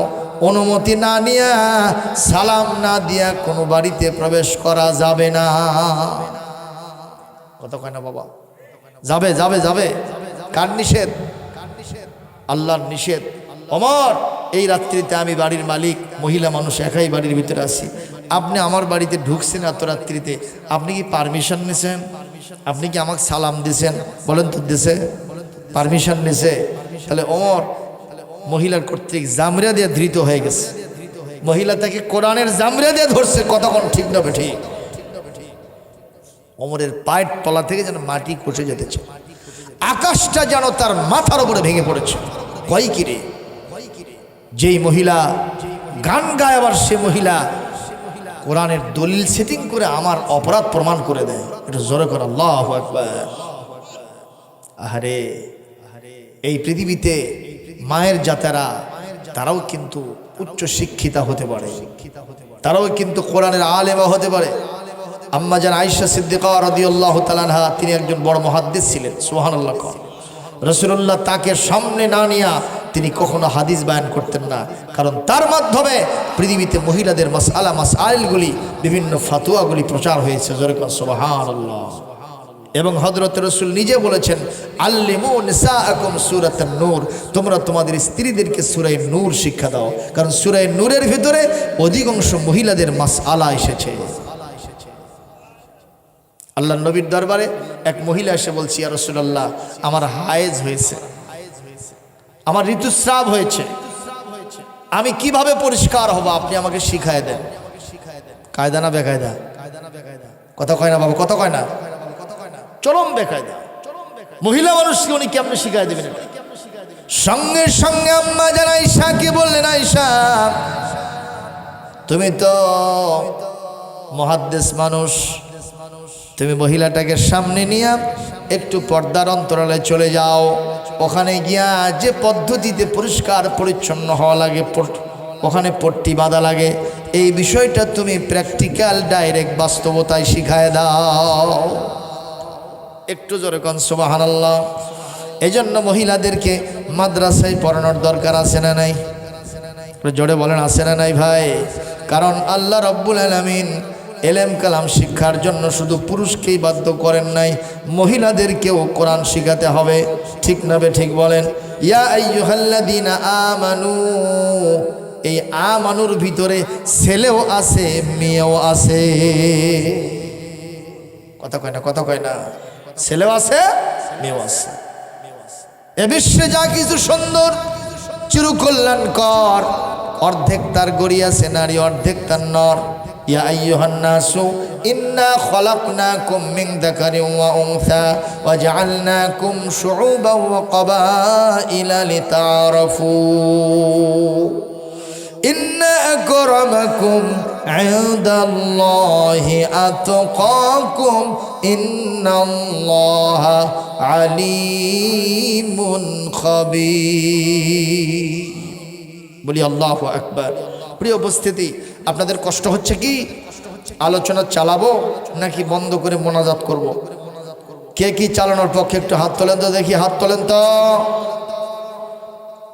এই দেখেন, কেউ কেউ ট্যাংরা মারতেছে, এই জগতে আবার অন্য জগতে চলে গেছে। ওই যে ওই যে দুই ভাই বসে আছে ওখানে, যে পাতা, কি ব্যাপারটা কি? এই যে ওখানে ওই দুইজন, আস্তে করে একটু ঠেলা মারা, আস্তে করে, যাতে ঘুম থেকে উঠে যায়।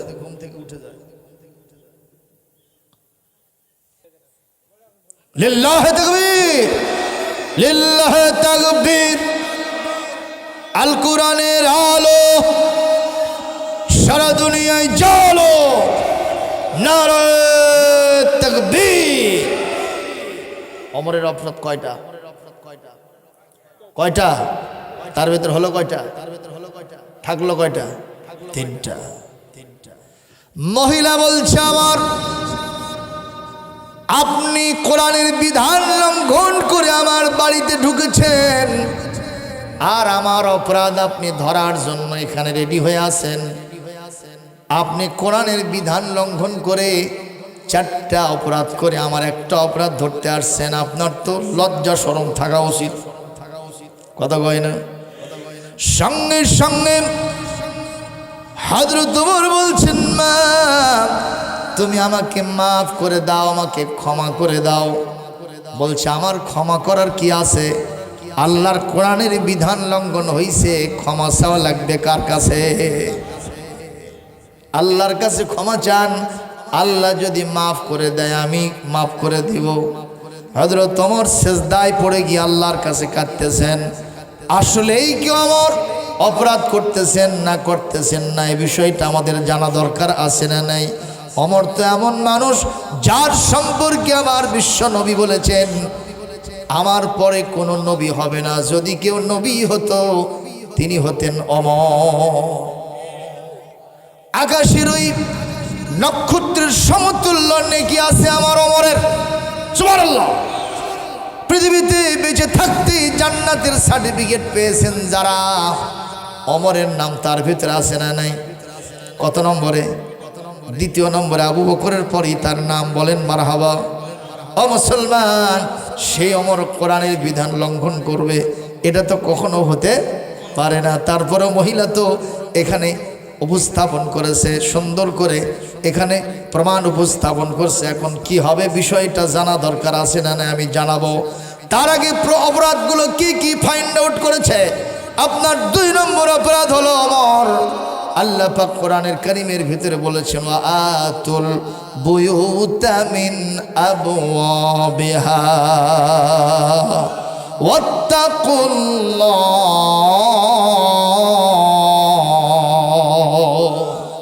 কোরআন কারীম সূরা আল বাকারার ভিতরে আল্লাহ পাক ওয়াজ করেন, যদি তোমরা কোনো বাড়িতে ঢুকতে চাও ওই বাড়ির গেট দিয়ে ঢোকো।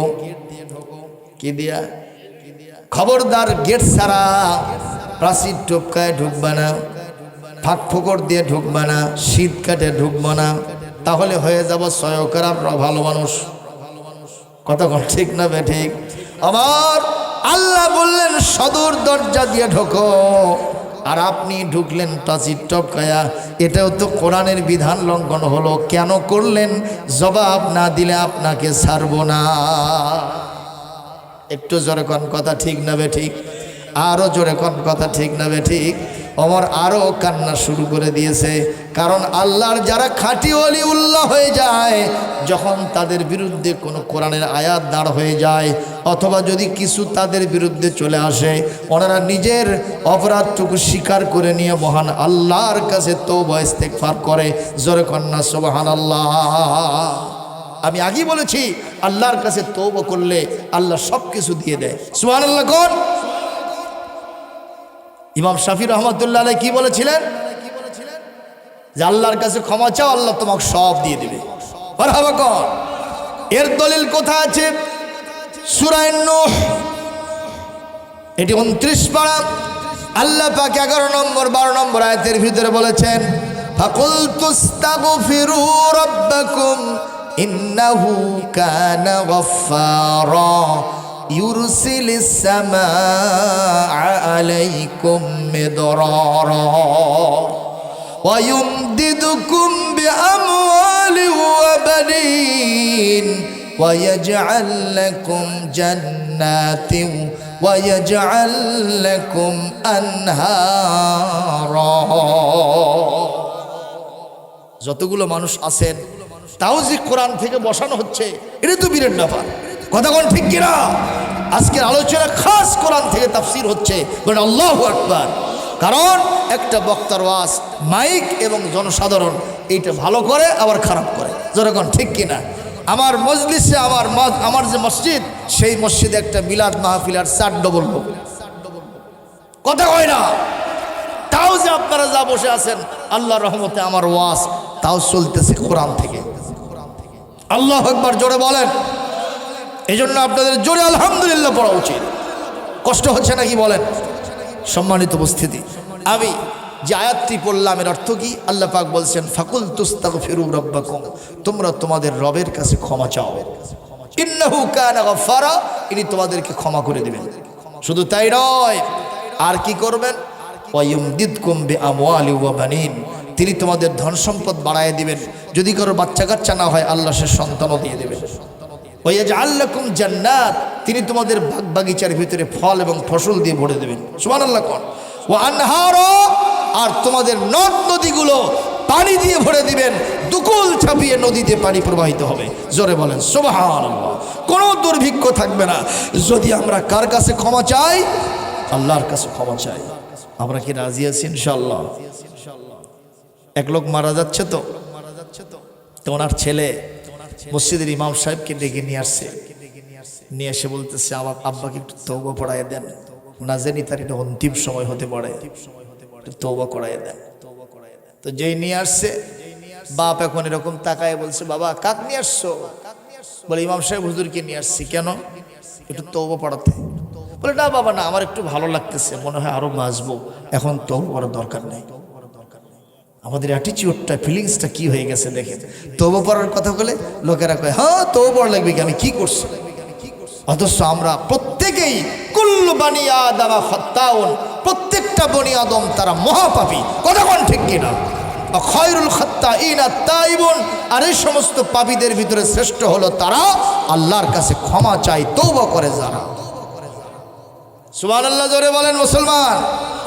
এই জন্য আমরা ক্ষমা চাবো কার কাছে? আল্লাহ আমাদেরকে তৌফিক দান করো।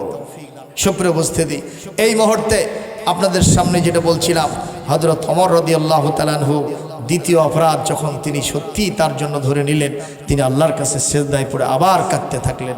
মহিলা এবার 3 নম্বর আর্গুমেন্ট দাঁড় করাইছে। কয় নম্বর ভাইজান? 3 নম্বর। মহিলা বলছে আমার আপনার 3 নম্বর অপরাধ কি সেটা জানেন? কয় না। 3 নম্বর অপরাধ হলো সূরা হুজুরাত 26 পারা সূরা হুজুরাতের ঠিক 12 নম্বর আয়াতের বিধান আপনি লঙ্ঘন করেছেন। কত নম্বর ভাই? 12 নম্বর আয়াতের বিধান। আল্লাহ পাক বলেন আহা ওয়ালা তাজাসসু ওয়ালা ইয়াগতাব বা'দুকুম বা'দা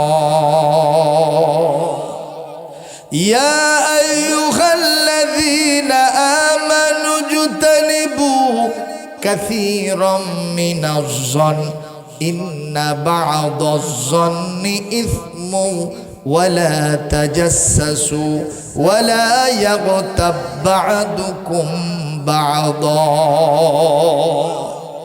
আল্লাহ পাক বলেন ইমানদারগণ বেশি বেশি ধারণা করো না, বেশি বেশি ধারণা করা থেকে বিরত থাকো, কারণ বেশি ধারণা পাপের জন্ম দিয়ে থাকে।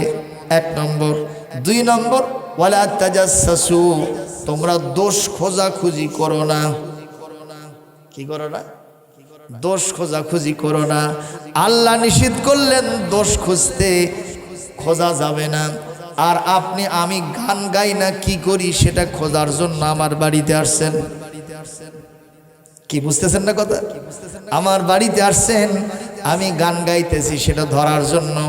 ওমর গো আপনি জবাব দেন, আল্লাহ নিষেধ করলেন দোষ খোঁজাখুঁজি করা যাবে না, আর আপনি দোষ খুঁজতে আসছেন। বলেন তো কোরআন বিরোধী কাজটা আপনি কেন করলেন? জবাব না দেওয়া পর্যন্ত আপনাকে আমরা কখনো ছাড়ব না, আমি কখনো আপনাকে ছাড়ব না। হযরত ওমর এবার আগের 2 বারের চাইতে এবার বেশি কান্না শুরু করে দিয়েছেন। আল্লাহ আমাকে মাফ করেন, ক্ষমা করেন। বলেন তো ওমরের অপরাধ আর কয়টা থাকলো? এটা কি শুনবেন না শুনবেন না? ইনশাআল্লাহ বলেন আমরা শুনবো। বলি না আল্লাহুম্মা আমিন। কারা কারা শুনতে রাজি আছেন একটা হাত তুলে আল্লাহকে দেখান। বলি আল্লাহুম্মা আমিন। আল্লাহ আমার রব, এই রবি আমার সব।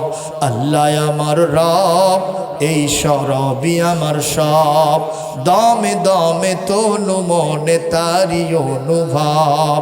আল্লাহ আমার রব, এই রবি আমার সব। তোমার দুনিয়াতে আমি যেদিকে তাকাই, অথই নিয়ামতে ডুবে আছি সবাই। পাখ পাখালির গানে শুনি তসবিহ কলো রব, তসবিহ কলো রব। আল্লাহ আমার রব, এই রবি আমার সব। আল কোরআনের পথ, এই পথই আসল পথ। অন্য পথে অন্য মতে নেই যে রহমত। আল্লাহ আমার রব, এই রবি আমার সব। বলি আলহামদুলিল্লাহ। কোরআনিক কারিমের যেখান থেকে আলোচনা শুরু করেছি, এই পৃথিবীতে নবীরা সে 2 দফা দাওয়াতি কাজ করেছেন। 1 নম্বর, উবুদুল্লাহ, তোমরা দাসত্ব এবং গোলামি করবা কার? একটু বলেন, কার গোলামি করব? পৃথিবীর সব প্রাণী সকল কার গোলামি করে? একটু জোরে কোন, কার গোলামি করে? দেখেন না, ইতিহাস থেকে একটু ছোট্ট ঘটনা শুনাই। হযরতে সুলাইমান আলাইহিস সালামের নাম শুনছেন তো? আহা, একদিন তিনি আল্লাহর কাছে বললেন, আল্লাহ, আমি একটা জনসভা করব। সেই জনসভার ভিতরে শুধু মানুষ থাকবে না, জিন থাকবে, ওখানে গরু ছাগল থাকবে, পশু পাখি থাকবে। এক কথায় যত প্রাণী আছে সবগুলো প্রাণীকে নিয়ে আমি জনসভা করব। আমি হব প্রধান বক্তা। বলেন মারহাবা। আল্লাহ, আমি একটু অনুমতি চাই, আপনি সবাইকে আমার মজলিসে পাঠিয়ে দেবেন। বলেন তো, আমরা যখন বক্তব্য রাখি, জিনেরা কি আমাদের বক্তব্য বোঝে? গরু ছাগল তো বুঝি না, ঠিক না বেটে? পশু পাখি তো বুঝি না, আমরাও তাদের কথা বুঝি না, ওরাও আমাদের কথা বোঝে না।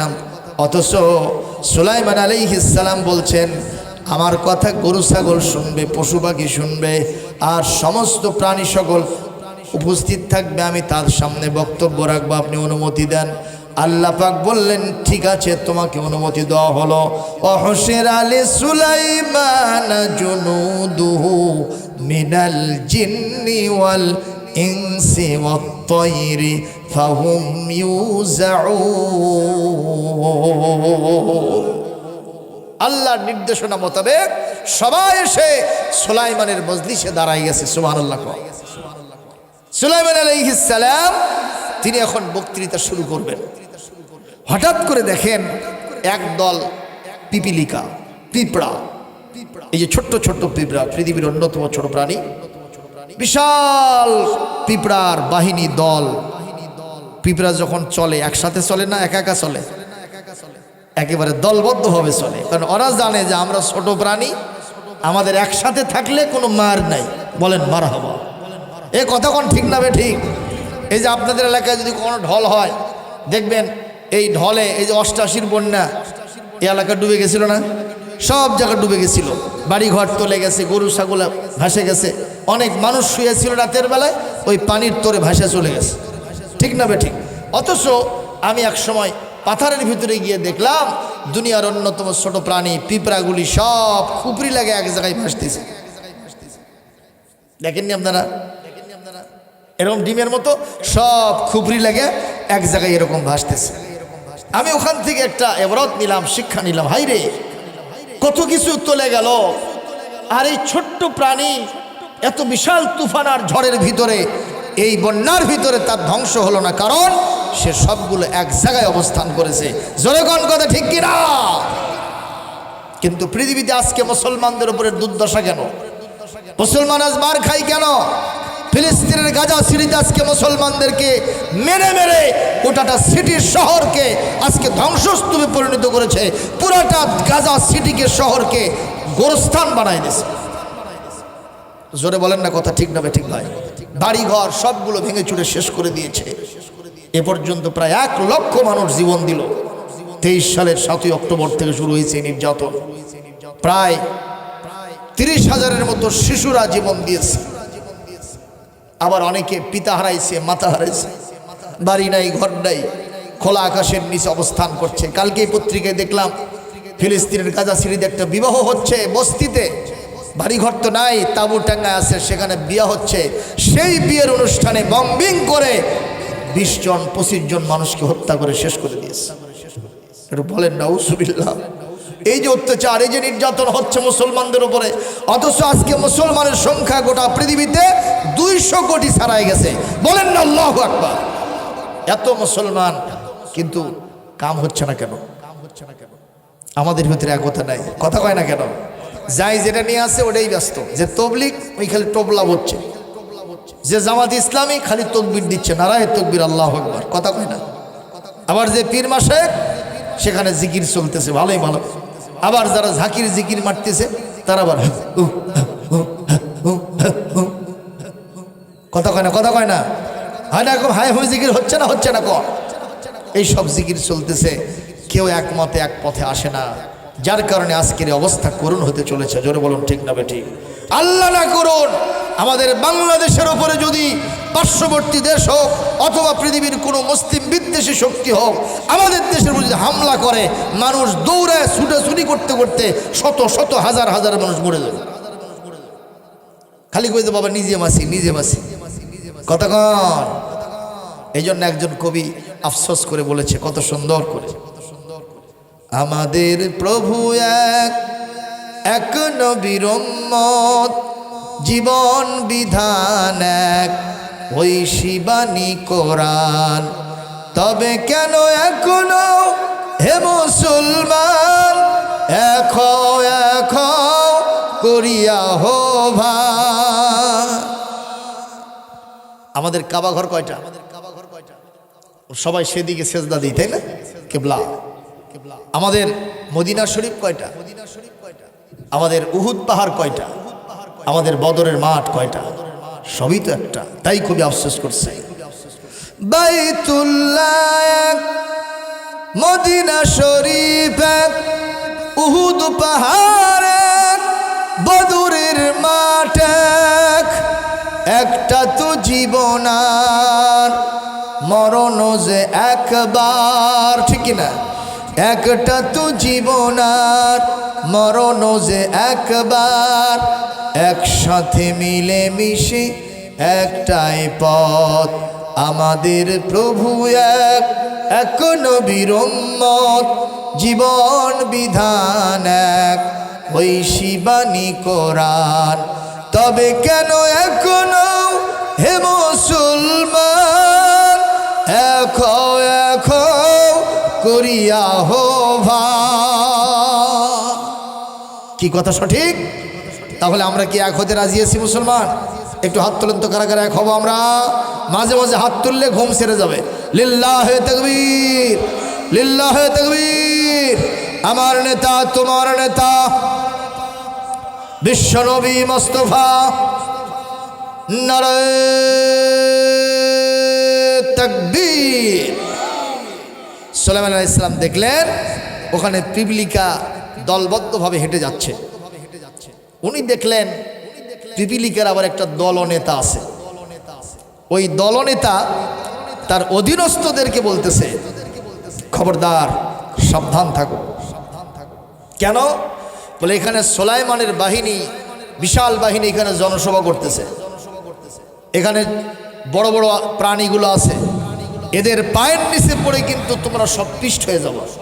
সুতরাং তোমরা সবাই খুবই সাবধানতার সাথে চলাফেরা করবা, আর গর্তের ভিতরে লুকায় পড়ো, গর্তের ভিতরে ঢুকে পড়ো। সুলাইমান আলাইহিস সালাম এইটা শুনে তিনি মুস্কি হাসি দিলেন। যেরকম সুবহানাল্লাহ, এটা আবার কোরআনে আসছে, ফাতাবাসসামা দাহিকাম মিন কওলিহা।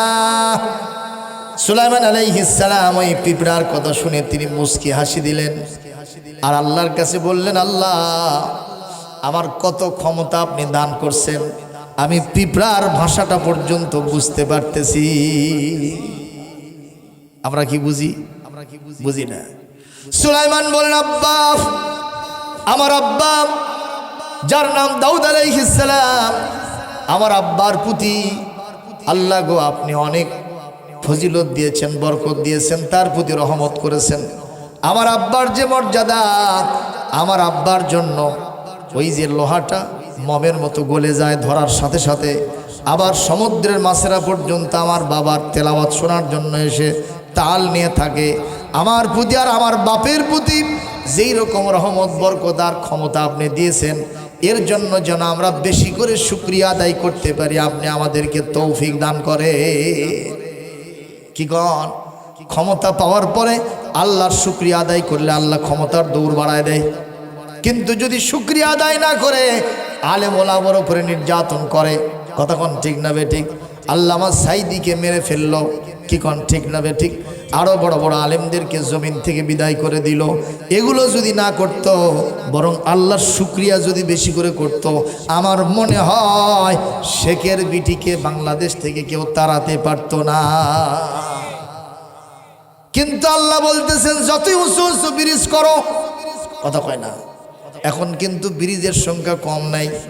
রাস্তাঘাট ঢাকায় যখন যাবেন মাত্র 3.5 ঘন্টায় ঢাকায় চলে যাওয়া যায়, কোনো জ্যাম নাই। কথা কয় না বাবা। তাহলে বোঝা যায় উন্নয়নের পরিমাণ কম হয় নাই, উন্নয়ন জাগতিক ভালোই হয়েছে। তাহলে কেন পালায় যেতে বাধ্য হলো? দুপুরের খানা রান্না হলো কিন্তু খাবার জুটলো না। কারণটা কি? একটাই কারণ, আল্লাহর শুকরিয়া ছিল না। এই জন্য আমি আপনি যেখানেই আছি আমরা কিন্তু প্রত্যেকেই কেউ না কেউ ক্ষমতাবান। কারণ আমার প্রাধান্য আমার পরিবারের উপরে আছে, তাহলে আমি পরিবারের উপরে ক্ষমতাবান। কথা কয় না। আমি যদি ইমাম হয়ে থাকি ওই মসজিদের নামাজের সময় অন্তত আমি তো ক্ষমতাবান। তাহলে সব ক্ষেত্রে আমাকে শুকরিয়া করতে হবে কার? আল্লাহর শুকরিয়া আদায় করতে হবে। হ্যাঁ ইনশাআল্লাহ মুসলমান। এই জন্য আমরা যদি শুকরিয়া আদায় করতে চাই আমাদের শুকরিয়া হবে বিভিন্নভাবে। একটা হলো মুখে আলহামদুলিল্লাহ বলা, আর একটা হলো একটু কাজ করা। কাজ করা কি? এটা হলো আপনি কায়িক পরিশ্রম, যেমন নামাজ যখন পড়বেন আপনার শারীরিক কসরত হবে, রোজা যখন করবেন আপনার শারীরিক কসরত হবে। কিন্তু এবাদতে মালি, এবাদতে বাদানি দুটোই আছে। সম্পদেরও এবাদত আছে, কতক্ষণ ঠিক না বেটি? তো সম্পদের এবাদত যদি করতে চান তাহলে কিছু আল্লাহ রাস্তায় খরচ করা লাগে। নম্বর একটা অপরাধ আছে বলে, সেটা কি? সেইটা হলো রাসূলুল্লাহ হাদিসের ভিতরে বলেছেন, লা ইয়াখলুওয়ান্না রাজুলুম বিইমরাতিন ইল্লা সালিসুহুমা শাইতান। একটা ঘরের ভিতরে, এ মাইক কই গেল বাবা? দেখো তো, একটা ঘরের ভিতরে, এবার ঠিক আছে, একটা ঘরের ভিতরে নিরালায় নির্জনে একাকিত্বে একটা ছেলে আর একটা বেগানা মেয়ে, বেগানা ছেলে বেগানা পুরুষ অথবা বেগানা মেয়ে, দুইজন একটা ঘরের ভিতরে একা একা থাকতে পারবে না। যদি ওখানে একা একা থাকে আর একজন থাকবে যার নাম হলো শয়তান। কি নাম? শয়তান। আর মাঝখানে যদি একাকি শয়তান এসে বাসা বাঁধে অবশ্যই দুইজনের ভিতরে একটা অঘটন ঘটায়া ফেলবে। কথা কয় না। ছেলেটাকে বলবে এত সুন্দর মিয়া, সুন্দরী মিয়া, কি সুন্দর পটল চেরাখি, কিরকম তার চেহারা, কিরকম তার স্রোত টল ফিগার, কিরকম তার সাইজ, বডি ফিটনেস। এই রকম মেয়েকে যদি ছেড়ে দেওয়ার জীবনে কোনোদিন পাবা না। দেখা যাবে ওদিক থেকে মেয়েকে বলবে যে ছেলেটাকে তুমি পেয়েছো, কি সুন্দর তার চাহনি, কি সুন্দর তার হাতের চেহারা, কি সুন্দর তার চুলের কাটিং, এগুলো দেখলে তোমার কি মন চায় না ছেলেটার সাথে তুমি বিয়ে বসো, অথবা ছেলেটাকে তুমি একটু প্রেমের প্রস্তাব দাও? এইভাবে দুইজনের ভেতরে সুরসুরি দিয়া অঘটন ঘটায় ফেলে। কতক্ষণ ঠিক না বে ঠিক? রসুল বলেন খবরদার এরকম ছেলে মেয়ে বেগানা যাদের বিয়ে শাদী হয় নাই একই জায়গায় অবস্থান করতে পারবে না, নিরালাই নির্জনে। অথচ আমাদের দেশে রমনা পার্কের গাছের গোড়ায় বসছে ওরা জোড়ায় জোড়ায়, যায় না চেনা মানুষ না পশু, ওদের আচরণ চলাফেরায়। আজিজুল হক কলেজ ক্যাম্পাসে আছে না নাই? কথা কয় না। এডওয়ার্ড পার্কে আছে না নাই? খোকন পার্কে আছে না নাই? ওই ঢাকার রমনা পার্কে আছে না নাই? সোহরাওয়ার্দী উদ্যানে আছে না নাই? বোটানিক্যাল গার্ডেনে আছে না নাই? ঢাকা বিশ্ববিদ্যালয়ের টিএসসি চত্বরে আছে না নাই? এই রকম জড়াজড়ি মাখামাখি চলবে না ওমর। এই গভীর রাত্রিতে আমি এই বাড়ির মালিক একজন মহিলা, কেউ আমার বাড়িতে নাই, আর আপনি একা একাই গভীর রাত্রিতে আমার সামনে এসে দাঁড়াইছেন। রাসূলুল্লাহর ঘোষণা অনুযায়ী আমার আপনার মাঝখানে একটা শয়তান আছে, এই কামটা আপনি কেন করলেন? জবাব না দিলে আপনাকে ছাড়ব না। কেমন লাগতেছে কথাগুলা? আল্লাহু আকবার, জোরে কর। বুঝলে বুঝপাতা, না বুঝলে তেজপাতা। সারা খালি নাক ডেকে। আজকেই দেখলাম ওয়াজ হচ্ছে নেটের ভিতরে, দেখলাম একজনের বাঁশের সাথে হেলান দিয়ে এত জোরে সাউন্ড মারছে নাক দিয়া, এই মাইক ফেল হয়ে গেছে। ওটা আবার একজন ভিডিও করে ছেড়ে দিয়েছে। কোন জায়গায় যাবেন কোন? এই বড় ফোনটা এসে যে জ্বালা হয়েছে ভাই, কোনো কিছু করে শান্তি নাই। কথা বল ঠিক না বেটি? তো যে নাক ডেকে ঘুম পাড়তেছে, কি ওয়াজ হচ্ছে ও তো বুঝবে না। কথা কন আজকে আমি তাফসীর করছি সূরা নাহলের 36 নম্বর আয়াতের। আল্লাহ পাক বলেন, আমার দাসত্ব গোলামি করতে হলে শয়তানকে ছেড়ে দিতে হবে। শয়তানের সাথেও সংস্রব রাখবা, আর আমার সাথেও সংস্রব রাখবা তা হবে না। তুমি যদি গ্যাস্ট্রিক ভালো করতে চাও, বাদাম ভাজি খাওয়া বাদ দিতে হবে। কথা কয় না।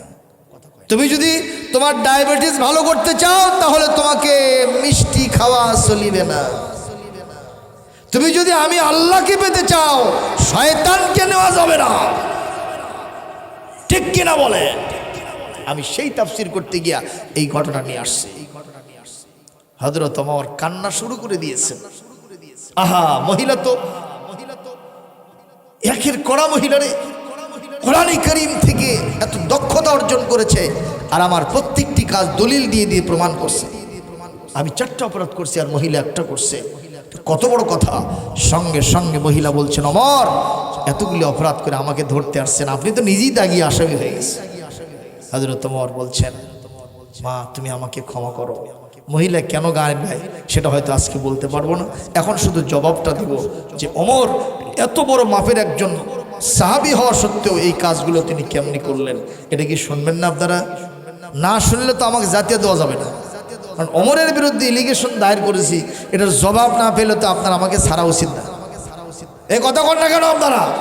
কি শুনবেন না শুনবেন না কর? সেটা কি,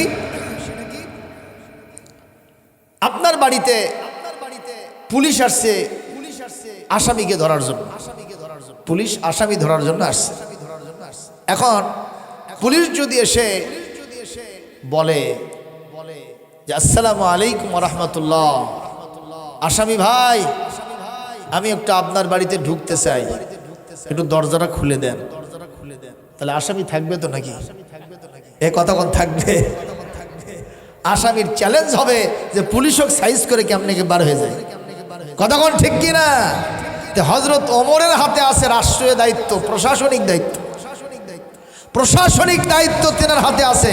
উনি আসামি ধরতে গেছেন, যেই মহিলা কোরআন বিরোধী গান গাইতেছে সেই মহিলাকে তিনি ধরতে গেছেন।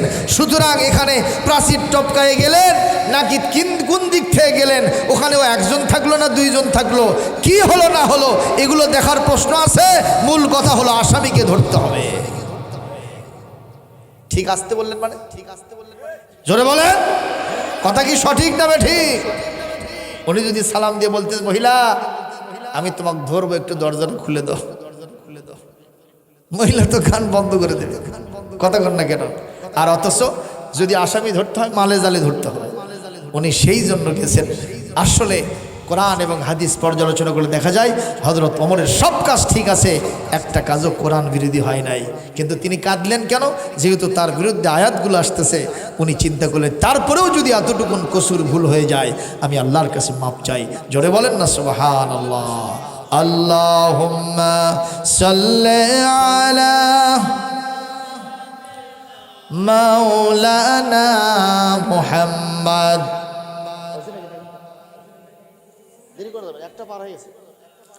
মাওলানা মুহাম্মদ সাল্লাল্লাহু মুহাম্মদ সাল্লাল্লাহু আলাইহি সাল্লাল্লাহু আলা মুহাম্মদ সাল্লাল্লাহু আলাইহি। ওহে নবীর আশিকান মুহাব্বাতান দরুদ পাঠান, মদিনাতে খুশি হবেন সরদার দু জাহান সাল্লাল্লাহু আলা সাল্লাল্লাহু আলাইহি ওয়াসাল্লাম সাল্লাল্লাহু আলা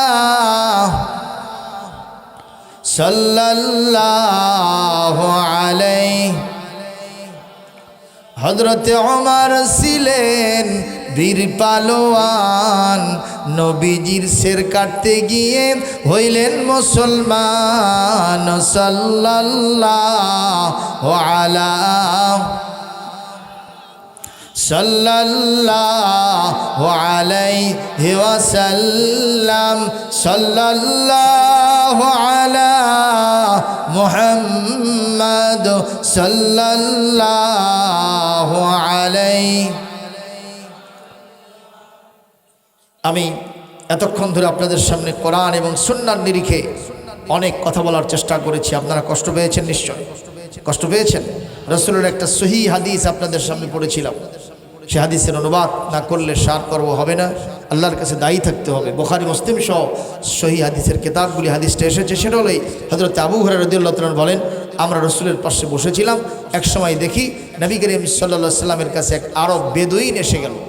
বেদুইন এসে রাসূলকে বলছেন, দুল্লানি আলা আমালিন ইযা আমিলতুহু দাখালতুল জান্নাহ। ইয়া রাসূলুল্লাহ, আপনি আমাকে এমন একটা কাজের কথা বলে দিন যেটা করলে আমি সরাসরি জান্নাতে চলে যাব। ওনার প্রশ্ন আমাদেরও তো, আমরা কি জাহান্নামে যাব না জান্নাতে যাব? এ কথা বলেন না কারো, কোথায় যাব? তাহলে ওই প্রশ্নটা আমাদেরও তো আছে, কি করলে আমরা জান্নাতে যাব? আজকে দেখবেন না বিভিন্ন জায়গায় বলতেছে হুজুররা জান্নাতের টিকিট বেচতেছে। কথা বলেন ঠিক না বেটি? আজকে আমি হাদিস থেকে জান্নাতের টিকিট বেচে দেবো, বলেন মারহাবা। এটা টিকিট না, জান্নাতের রাস্তা দেখাই দেবো হাদিস থেকে। এই যে হুজুর পাশে বসে আছে, এখানে অনেকে হুজুর থাকতে পারে। আল্লাহর নবী বললেন, তা'বুদুল্লাহ ওয়ালা তুশরিকু বিহি শাইআ। আল্লাহর দাসত্ব করবা, গোলামি করবা, তার সাথে কাউকে পার্টনারশিপ শরিক করবা না, আল্লাহর সাথে শিরিক করবা না। বলেন না আমিন। আল্লাহর গোলামি কি শুধু নামাজ নয়, শুধু রোজা নয়, শুধু হজ নয়, শুধু যাকাত নয়, শুধু জিকির আজকার নয়, শুধু ইয়া নবী সালাম আলাইকা দরুদ নয়, শুধুমাত্র সুরমা লাগানো, আতর মাখানো, শুধুমাত্র টুপি পড়া, জুব্বা পড়া, শুধুমাত্র আল খেল্লা পড়া, পাগড়ি পড়া, এটাই আসল সুন্নত নয়, এটাই আসল গোলামি নয়। আল্লাহর গোলামি করতে হলে আমার ব্যক্তি, পরিবার, সমাজ এবং রাষ্ট্র, আমার যতগুলো সেক্টর আছে সব জায়গায় আল্লাহর আইন মানতে হবে। আল্লাহর আইন যদি আমি সব জায়গায় মানতে পারি তাহলে আমি আল্লাহর গোলামি করতে পারলাম। নামাজ পড়ো আল্লাহর গোলামি, সুবহানাল্লাহ কর। রোজা করাও গোলামি, হজ করাও গোলামি, যাকাত দাও গোলামি।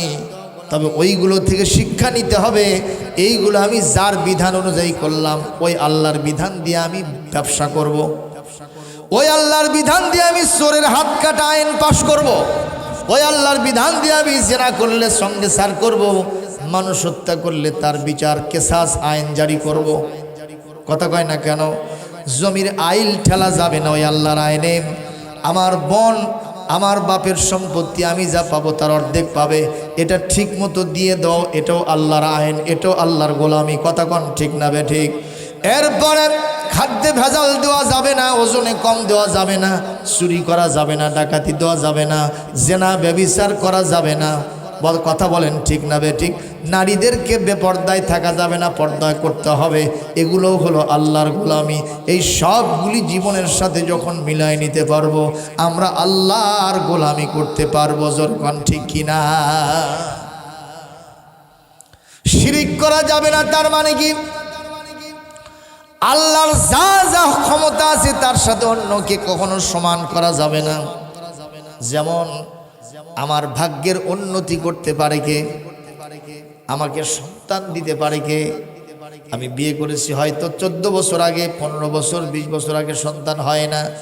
আমি চলে গেলাম মহাস্থান মাহিসওয়ারের বাজারে, যে বললাম, ও সুলতান বাবা, 14 বছর আগে বিয়ে করেছি, সন্তান হয় না, একটা না দিলে যাবই না। এটা কি হলো? বলেন না কেন, কি হলো? এটা শিরক হয়ে গেল। কারণ সন্তান দেওয়ার যিনি মালিক তিনি কে?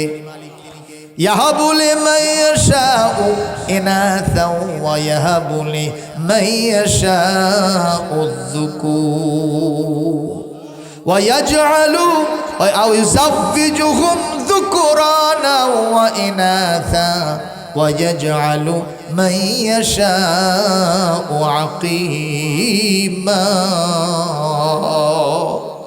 সূরাতুশ শূরা, কোরআনে কারীম আল্লাহ পাক এখানে 50-51 নম্বর আয়াতের ভিতরে বলেন, আমি আল্লাহ মানুষকে সন্তান দিয়ে থাকি, যাকে ইচ্ছা ছেলে দেই, যাকে ইচ্ছা মেয়ে দেই, যাকে ইচ্ছা ছেলে মেয়ে দুইটাই দেই, আবার যাকে ইচ্ছা করি না একটাও দেই না। আমি বগুড়া ভাই পাগলা মাজার মসজিদে ইমামতি করি। আমার মসজিদের পশ্চিম ধারে পপুলার ডায়াগনস্টিক সেন্টার আছে না নাই? ওখানে শত শত ডাক্তার বসে, এমন অনেক ডাক্তার আছে কোটি কোটি টাকা ইনকাম। এখন বয়সের প্রান্তে এসে গেছে, সন্তানাদি নাই, অনেকগুলো বাসা বাড়ি আছে, টাকার উপরে শুয়ে থাকে, কিন্তু সন্তান নাই। কোথাও চেষ্টা করে হয় না। বলেন তো যিনি দিচ্ছেন না তিনি কে? শেষ পর্যন্ত ওনারা এসে কয়, হুজুর আপনারা একটু দোয়া করেন, আমাদের মেডিকেলের সব কিছু ফেল। কথা কয় না? তাহলে সন্তান দিতে পারেন কে? এখানে শিরিক করা যাবে না। হ্যাঁ, মাইশোয়ার বলখি রহমাতুল্লাহ আলাইহির মাজারে যাবেন, ওখানে ওনাকে সালাম দিবেন, জিয়ারত করবেন, দোয়া করবেন, আল্লাহ আপনার ওলিউল্লাহর পাশে আসছি, আপনি মেহেরবানি করে এনার খাতিরে, এনার ওসিলায়, আপনি মেহেরবানি করে আমাদের বিশ্ব নবীর ওসিলায় আমাকে একটা সন্তান দান করেন। আল্লাহ পাক বলেন, অবশ্যই এটা আমার রহমতের দরিয়ায় জোশ মেরে যায়। সুবহানাল্লাহ বলবেন না? আমার ভাইরা, এই জন্য বলি, ওই যে আমি চলে গেলাম বাইজিদ বোস্তামির মাজার। বাইজিদ বোস্তামির মাজার কোথায় আছে? চিটাগাং। আমরা কক্সবাজার থেকে আসতেছিলাম, রাতের বেলায় গেলাম, যে দেখি একটা গাছ আছে, সেই গাছের সাথে পাথর ঝুলাই রাখছে। কি ধরেছে? পাথর ঝুলাই রাখছে সুতা দিয়া। আমি জিজ্ঞেস করলাম, পাথর কেন ঝুলানো? কয় হুজুর, এই পাথর যত ঝুলবে, একজন মহিলা মানুষ যে অন্তঃসত্ত্বা, এখনো বাচ্চা কাচ্চা হচ্ছে না, এটা যত ঝুলবে তত তাড়াতাড়ি সন্তান প্রসব হবে। এটা কি? কত কয় না বারে কি এটা? এটাও করা যাবে না। কবরের উপরে চাদর চড়ানো যাবে না, ঠিক না বেঠিক? কবরের উপর চাদর চড়া যাবে? ওখানে কি ধূপ সলায় জ্বলান যাবে? কারণ যে মানুষটা কবরে চলে গেছেন, তিনি তো জিন্দা নাই, তিনি তো মরে গেছেন, ঠিক না বেঠিক? ওখানে আপনি কেন আগরবাতি দিবেন? ওখানে আপনি কেন চাদর চড়াবেন? এটাও একটা শিরিক হয়ে যাবে। কথা বলতে হবে, ঠিক না বেঠিক? মুসলমান ভাইরা, এই সব শিরিক কখনো করা যাবে না। শিরিক করলে আমার আপনার সমস্ত আমলগুলি বরবাদ হয়ে যাবে। ওয়ালাকাদ উহিয়া ইলাইকা ওয়া ইলাল্লাযীনা মিন ক্বাবলিকা লাইন আশরাকতা লা ইয়াহবাতান্না আমালুকা ওয়া লা তাকুনান্না মিনাল খাসিরিন। সূরা জুমারের 65 নম্বর আয়াত। আল্লাহ রাব্বুল আলামিন, এই পৃথিবীতে তোমরা কখনো, আমি তোমার হে নবী আপনার প্রতি, আপনার পূর্ববর্তী যারা আছে তাদের প্রতি এই কথা ওহী করে বলে দিয়েছি, যদি শিরিক করো জীবনের সমস্ত আমলগুলি বরবাদ হয়ে যাবে, আর তুমি ক্ষতিগ্রস্তদের মধ্যে দাখিল হবে। একটু জোরে বলি নাউজুবিল্লাহ। রাসূল বললেন, তা'বুদুল্লাহ ওয়ালা তুশরিকু বিহি শাইয়্যা, আল্লাহর গোলামি করবা, তার সাথে কাউকে শিরিক করবা না। আর কি হুজুর? তুকিমুস সালাতাল মাকতুবাতা, তুমি ফরজ নামাজ আদায় করবা। সুবহানাল্লাহ। ফরজ নামাজ কায়েম করবা। ও তুআদ্দিজ যাকাতাল মাফরুদাতা, তোমার উপরে যে ফরজ যাকাত আছে শতকরা 2.5 টাকা হারে। কয় টাকা? কত টাকা? একজন মানুষ রূপার হিসেবে এই বর্তমান বাংলাদেশে যদি 50,000 টাকা মিনিমাম তার অধীনে থাকে, 50,000 টাকা, তাহলে এই মানুষ এক বছর অন্তর এই 50,000 টাকা যদি এক বছর তার অধীনে থাকে, এক বছর পরে গিয়া তাকে 2.5 টাকা হারে যাকাত দিতে হবে এই 50,000 টাকার উপরে। তাতে মনে হয় 1250 টাকা আসে। এটা আপনাকে ফরজ হিসেবে আদায় করতেই হবে। অথচ আমরা এটা গরিমসি করি।